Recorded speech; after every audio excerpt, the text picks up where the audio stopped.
Saudi Arabia and the United Arab Emirates have launched a major offensive on Yemen's port city of Hodeidah to take it out of the hands of the Ansarullah fighters. The offensive has already been described as the biggest in a 3-year war that the Saudi-led coalition has waged on Yemen.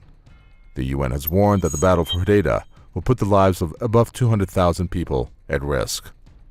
And relief agencies say the fall of the port city could plunge the whole country into a full-scale famine, given that 2/3 of the population relies on this very port for food and aid.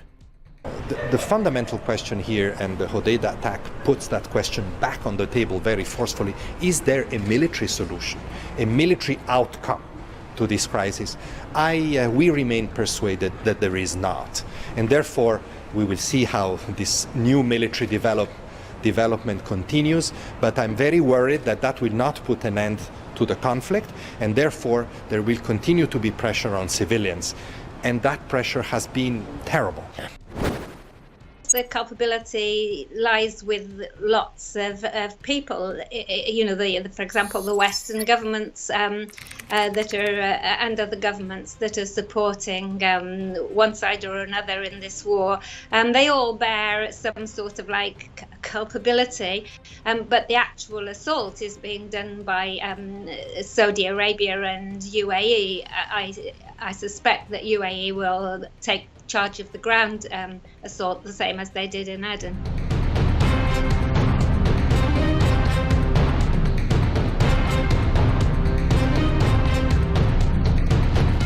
Hudaida has been in the hands of the Ansarullah fighters since the year 2015, and it has become the only pipeline for aid and goods into Yemen after the Saudi-led coalition imposed a blockade on the country's borders and airspace.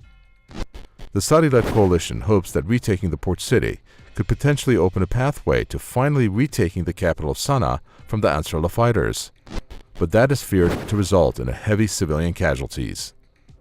To date, the coalition bombing in the country has managed to indiscriminately hit civilian infrastructure. Many observers are worried that Hodeidah will suffer more of the same.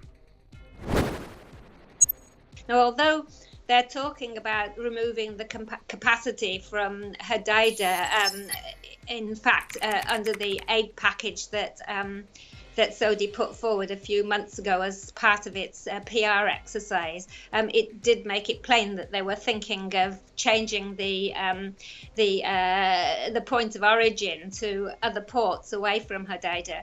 But most aid agencies and the UN have actually been stating that that is going to be a disaster because it's going to increase the cost, it's going to make it much more difficult. There aren't that many checkpoints between Hodeidah and Sana'a, and most of those checkpoints that are there are actually controlled by the Houthi militias, whereas when you look at the road up from Aden, there's masses of checkpoints, and as you go through these checkpoints, you move.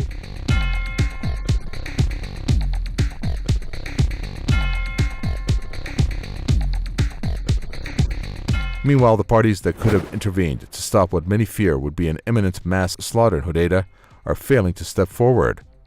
The U.S. is the boldest of them. It had previously vociferously warned against an assault on Hodeidah, but that line appears to have softened in recent weeks. A statement from the U.S. Secretary of State Mike Pompeo said that the U.S. was closely monitoring the situation. However, it did not explicitly ask the Saudi-led coalition to hold off on the offensive. I think that US is very heavily involved in all of the fighting that goes on in Yemen. For example, refueling aircraft, providing intelligence. I think that under Trump there has been a difference. I think that there were some strained relationships between Obama and Saudi Arabia, but I think that Trump seems to have a close relationship with the Crown Prince, and as he says, he likes selling them weapons, and the amount of weapons that they've sold has actually increased dramatically under Trump. The war has also displaced around 2 million people and helped spread a cholera epidemic in the country.